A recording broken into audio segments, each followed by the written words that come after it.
नमस्ते विद्यार्थी मित्रों, कैसे हो सब। तो हम कक्षा 7 हिंदी कविता है मित्रों 2, तब याद तुम्हारी आती है। इस कविता के कवि है राम नरेश त्रिपाठी। राम नरेश त्रिपाठी का जन्म 4/3/1899 को उत्तर प्रदेश सुल्तानपुर जिले में कोईपुर गांव में हुआ था।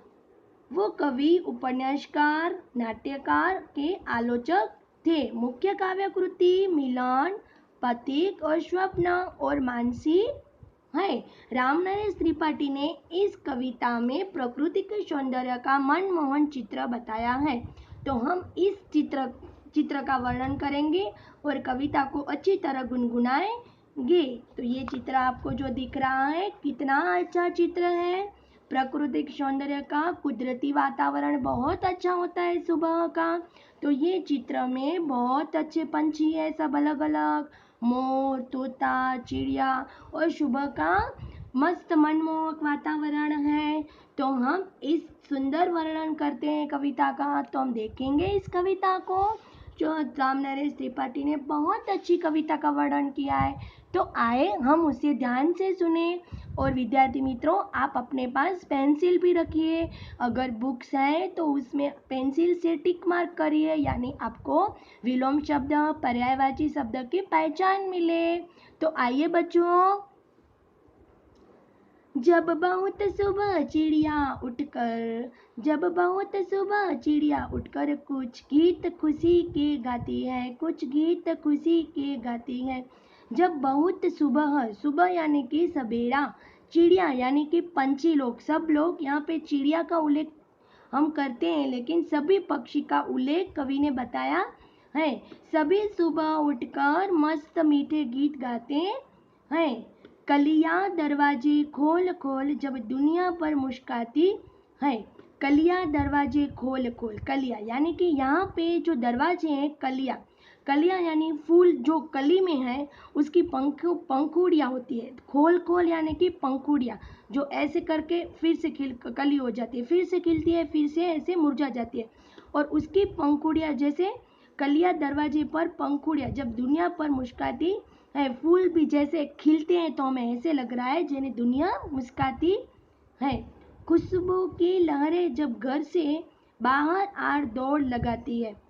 खुशबू की लहरें यानी कि खुशबू यानी कि सुगंध, लहरें यानी कि तरंगे, झोंका, उसकी जो हवा में खुशबू महकाती है, जैसे हम फूल खिलते हैं और उसकी सुगंध होती है, और जैसे हवा की लहरें आती है तब ऐसा लग रहा है जैसे खुशबू घर के अंदर दौड़ लगाती है, जैसे उसके अंदर खुशबू आने लगती है। हे जग के सृजनहार प्रभु, तब याद तुम्हारी आती है। इतनी सृष्टि की सर्जन करने वाले, प्रकृति का सौंदर्य, हे सर्जनहार, सर्जनहार सृष्टि की रचना करने वाले, प्रभु यानी कि ईश्वर, प्रभु यानी कि ईश्वर, सृजनहार यानी कि सृष्टि की रचना करना, तब याद तुम्हारी आती है। इतनी जग, जग यानी कि संसार, दुनिया, जगत, इसी जगत में सारी सृष्टि की रचना करने वाले हे ईश्वर, इतना अच्छा मनमोहक सुंदर चित्र आपने वर्णन किया है, तब याद तुम्हारी आती है। जब झमझम बूंदे गिरती है, बिजली चमचम कर जाती है, मैदानों में, बनबागों में जब हरियाली लहराती है।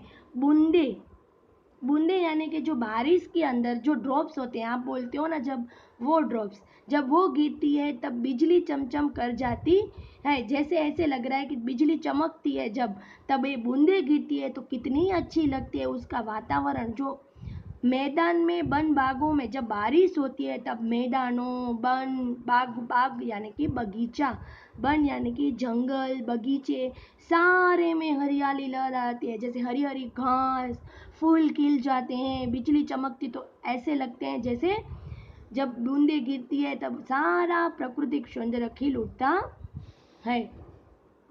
जब ठंडी ठंडी हवा कहीं से मस्ती ढोकर लाती है, हे जग के सृजनहार प्रभु, तब याद तुम्हारी आती है, जब बारिश होती है तभी उसका जो प्राकृतिक सौंदर्य, ठंडा ठंडा वातावरण लेके, जैसे ठंडी पवन, मस्ती ढोकर यानी कि बोझ उठाकर, जैसे हवा सारी ठंडी ऐसे लेके बोझ उठाकर लेके आती है मस्ती में, सारे जग सारा संसार में प्रभु ने ऐसी रचना की है, तभी याद तुम्हारी आती है। यहाँ राम नरेश त्रिपाठी ने बहुत प्राकृतिक सौंदर्य मनमोहक चित्र का दर्शन करवाते हैं। हमें इस चित्र से ये भी जानकारी प्राप्त होती है कि इतना सुंदर वातावरण हमारे साथ सृष्टि में रचना करने वाले प्रभु की क्या लीला है, इस सीख मिलती है। तो आपको इस कविता में से सुबह का वातावरण खुशनुमा होता है, मनमोहक होता है, आकर्षक होता है, इस सुंदर वर्णन किया गया है।